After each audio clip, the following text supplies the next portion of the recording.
Aliyekuwa gavana wa California na mwigizaji maarufu nchini Marekani na dunia kwa ujumla, Arnold Schwarzenegger amemkosoa vikali rais wa Marekani Donald Trump, akimtaja kama kiongozi aliyeshindwa na kutabiri kuwa historia itamhukumu vibaya katika uongozi wake.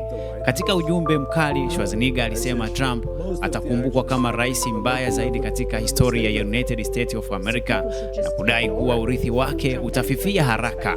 Wewe ni kiongozi uliyeshindwa.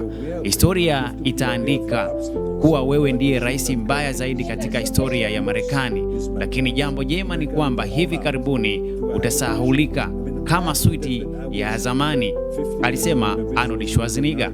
Kauli hizi zinakuja wakati wa mvutano unaoendelea kisiasa nchini Marekani, ambapo watu mashuhuri wamezidi kumkosoa na kukosoa uongozi na sera za Marekani, huku maelfu ya wananchi ambao walijitokeza katika maandamano makubwa yanayoendelea katika miji zaidi ya 7 nchini Marekani wakipinga sera za vita pamoja na hatua za kiserikali za Rais Donald Trump. Katika mji wa Boston, waandamanaji wameeleza wasiwasi wao mkubwa kuhusu ushiriki wa vijana wao katika vita, wakidai baadhi ya familia zimepoteza wapendwa wao, huku wengine wakisema hawakutakiwa kuingia katika migogoro hiyo. Maandamano hayo yameendelea katika miji kadhaa na kushika kasi, huku kauli mbalimbali zikitolewa na kutaka kusitishwa kwa uingiliaji wa kijeshi na kurejeshwa kwa maamuzi ya amani katika nchi ambazo wamevamia. Watu wengi wanaendelea kuandamana wakipinga hatua na sera za Donald Trump. Hii ni CF Media.